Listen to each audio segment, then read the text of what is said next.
नमः भगवते वासुदेवाय नमः। आज हम श्रीमद् भगवत गीता का 16वां अध्याय पढ़ेंगे।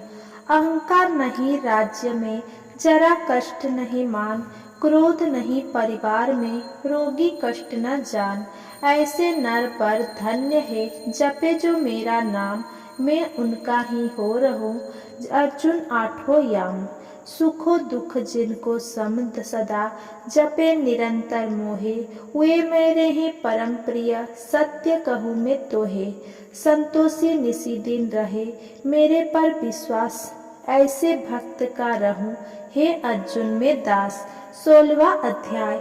श्री कृष्ण जी बोले, हे भारत, अभय शुद्ध सतो गुणी होना, ज्ञान योग निष्ठा दान इंद्रिय दमन यज्ञ करना, तप सरलता अहिंसा सत्य अक्रोध त्याग शांति और चुगली ना करना, वो सब प्राणियों पर दया तृष्णा से बचना, कोमल स्वभाव चपलता का त्याग क्षमा धूर्त पवित्रता द्वेष रहित अभिमान ना करना, दैवी संपत्ति के सम्मुख धरने वालों को ये सब गुण मिलते हैं। हे पार्थ, दम तर्क अभिमान क्रोध कटु भाषण और अज्ञान, ये सब आसुरी संपत्ति के सम्मुख जन्म लेने वाले को प्राप्त होते हैं।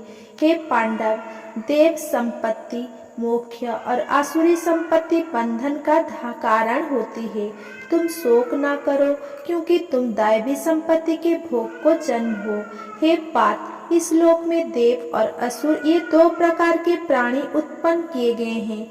धर्म में प्रवृत्ति तथा अधर्म में निवृत्ति असुर लोग नहीं जानते।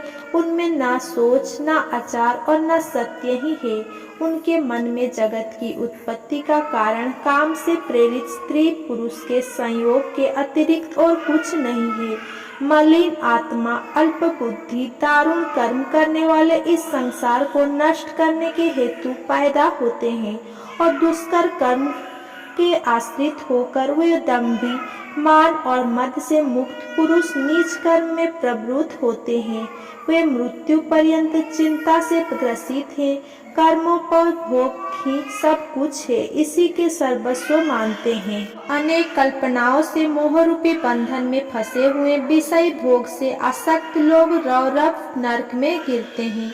जो अपनी बड़ाई आप करते हैं, धन धान्य के मद में चूर रहते हैं, शास्त्रोक्त विधि छोड़कर केवल नाम के लिए यज्ञ करते हैं, अहंकार बल घमंड काम एवं क्रोध से युक्त है, अपने तथा औरों को देह में स्थित मुझसे द्वेष रखते तथा मेरी निंदा करते हैं। इन द्वेष करने वाले क्रूर और अक्षम पापियों को मैं संसार की आसुर योनि में ही डालती हूँ।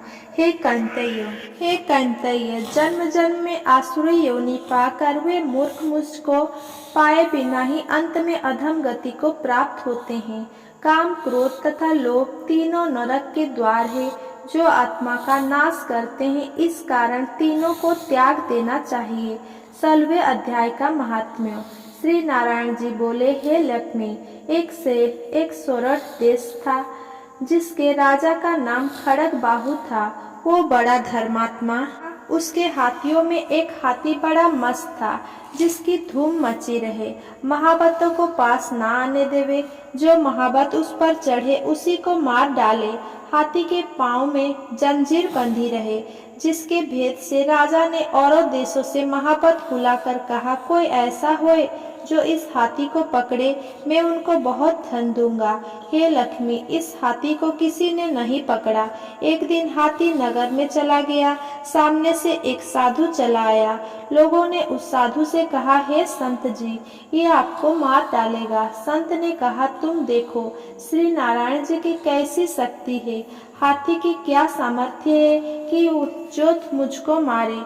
ये मेरे पास भी नहीं आ सकता। साधु ने नेत्र पसार कर देखा तो हाथी ने सूंड से साधु की चरण वंदना की और चुप खड़ा रहा। तब साधु ने कहा, हे गजेंद्र, मैं तुझे जानता हूँ। पिछले जन्म में तू पापी था, मैं तेरा उद्धार करूँगा, तू चिंता मत कर। लोगों ने देखकर राजा को खबर की तो राजा भी वहाँ आया तो हाथी साधु के आगे खड़ा है। तब साधु ने कहा, अरे गजेंद्र, तू आगे आ। हाथी ने आगे आचरण वंदना की। तब उस गीता पाठी साधु ने कमंडल से जल लेकर मुख से कहा, गीता जी के 16वें अध्याय का फल इस हाथी को दिया। इतना कह जल छिड़कने से हाथी ने देह छोड़ देव देही पाई और विमान पर चढ़कर बैकुंठ को गया। राजा ने संत को दंडवत प्रणाम की और कहा, हे संत जी, आपने कौन मंत्र कहा जिससे इस अधम दुखदायक को सदगति प्राप्ति हुई? संत ने कहा, मैंने इसे गीता के 16वें अध्याय का फल दिया है, जिसका मैं नित्य पाठ करता हूँ। यह सुन राजा ने भी पाठ सीखा और अपने पुत्र को राज्य देकर आप वन में जाकर तप करने लगा। 16वें अध्याय का पाठ नित्य किया करे। समय पाकर राजा मुक्ति को प्राप्त हुआ। अगर मेरा ये वीडियो आपको पसंद आया हो तो मेरा वीडियो को लाइक, कमेंट, शेयर करें और मेरा चैनल को सब्सक्राइब करें। धन्यवाद।